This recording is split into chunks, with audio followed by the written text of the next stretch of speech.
Selamat datang kembali di penelusuran mendalam kita.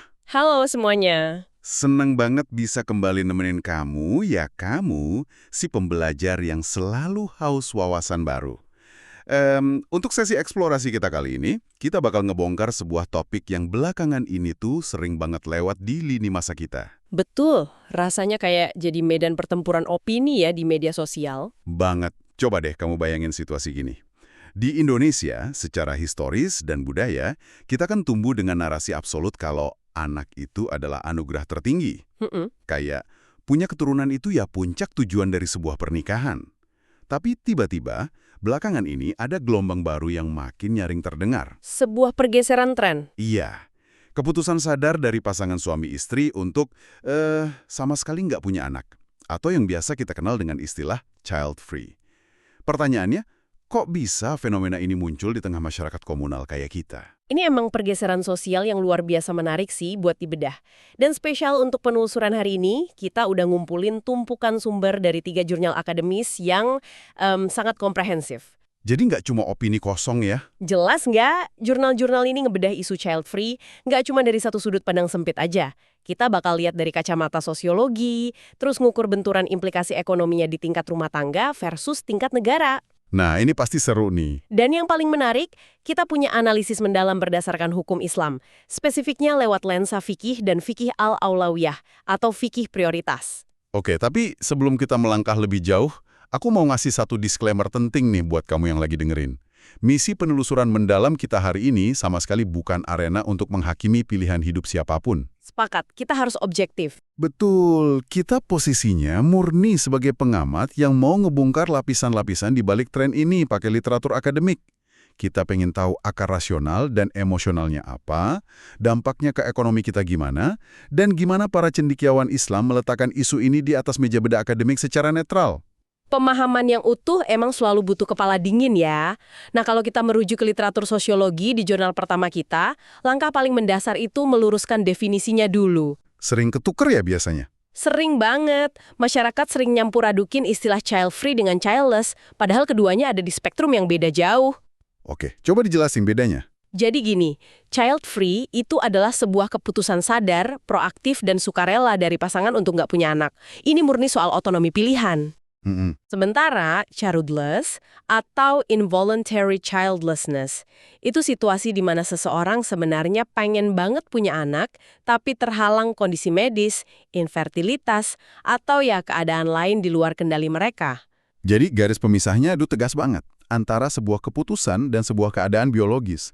Nah, dari sumber sosiologi yang kita kumpulin, ada satu penjelasan yang menurutku sangat masuk akal soal kenapa tren keputusan ini baru meledaknya sekarang. Karena ada pergeseran paradigma kan? Benar, pergeseran besar-besaran tentang makna pernikahan itu sendiri. Dulu pernikahan itu sifatnya sangat institusional. Kontrak sosial. Iya, fungsinya lebih buat memperluas keluarga, menuhin tuntutan komunal, dan mencetak generasi penerus. Tapi sekarang jarum jamnya bergeser ke arah pernikahan individual. Dan di pernikahan individual ini, metrik kesuksesannya udah bukan lagi seberapa besar keluarga kita, tapi lebih ke seberapa bahagia dan terpenuhi kita sebagai pasangan. Fokusnya beda ya sekarang. Banget. Fokusnya pindah ke afeksi, kesehatan mental pasangan, dan aktualisasi diri. Nah, pergeseran fundamental inilah yang ngebuka pintu buat berbagai alasan kenapa pasangan modern milih jalur child free.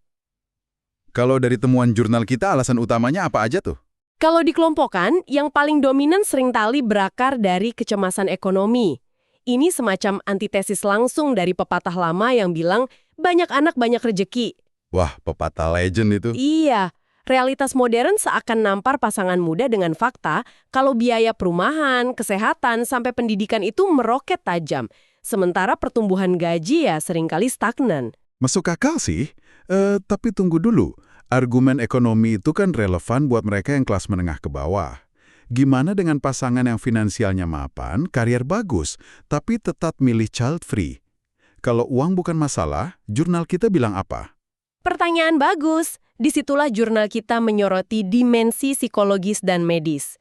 Ternyata bobotnya sama berat sama urusan finansial. Banyak individu dari latar belakang mapan sadar kalau mereka bawa luka batin dari masa lalu. Trauma pengasuhan ya? Tepat. Mereka tumbuh di keluarga yang mungkin toksik atau merusak secara emosional. Jadi mereka punya ketakutan besar. Mereka mikir, jangan-jangan aku bakal nggak sadar ngewarisin trauma dan siklus pola asuh yang buruk ini ke anakku nanti. Kesadaran mental yang tinggi ya jatuhnya? Benar, kesadaran ini bikin mereka milih buat mutus siklus tersebut dengan cara yang nggak punya anak sama sekali. Itu butuh keberanian besar loh sebenarnya buat ngakuin kalau diri sendiri belum tentu bisa jadi orang tua yang baik. Tapi selain trauma, ada juga alasan personal dan filosofis kan? Ada.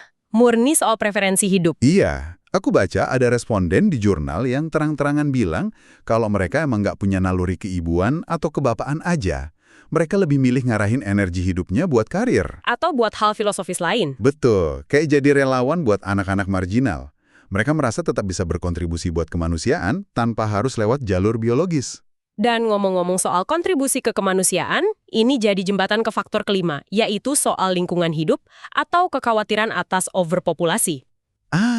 Isu bumi yang udah kepenuhan ya? Jurnal kita secara spesifik ngangkat contoh nyata di ranah publik Indonesia. Kamu pasti ingat kan waktu figur publik Cinta Laura bilang dia lebih milih adopsi anak daripada melahirkan. Ingat, alasannya karena bumi udah kelebihan kapasitas manusia. Nah itu.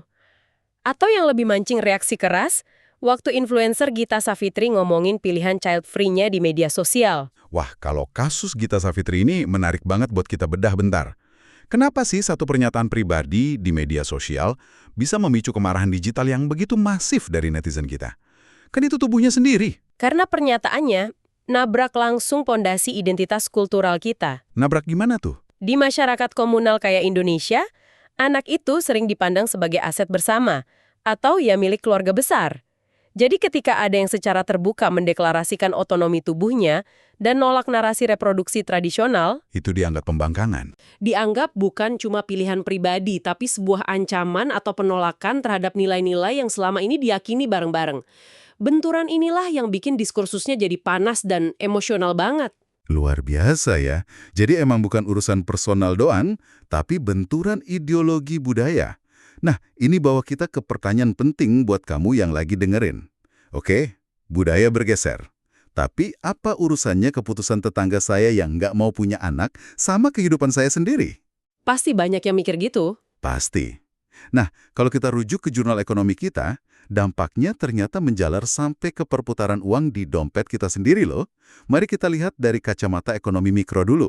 Secara mikro, maksudnya di tingkat individu rumah tangga, keputusan child free ini jelas ngasih keuntungan finansial yang signifikan. Karena pengeluarannya jauh lebih kecil.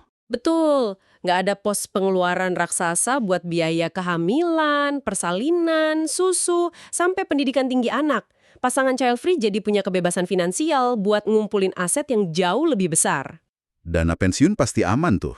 Sangat aman. Terus ada juga faktor peningkatan produktivitas kerja, terutama buat perempuan.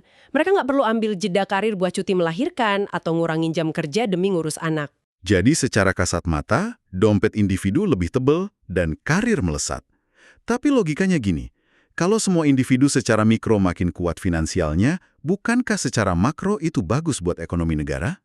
Nah, disinilah letak teka-teki paradoks demografinya. Gimana tuh penjelasannya? Sesuatu yang menguntungkan buat individu secara mikro bisa jadi bencana sistemik secara makro kalau diadopsi sama mayoritas orang. Jurnal kita bawa contoh kasus nyata, yaitu Jepang dengan era dasawarsa yang hilang mereka. Jepang emang terkenal banget soal ini ya. Waktu mayoritas masyarakat di sana milih nggak punya anak, negaranya langsung kena krisis. Populasinya menua dengan sangat cepat. Hasilnya, mereka kekurangan tenaga kerja muda yang produktif. Inovasi jadi mandek dong. Mandek.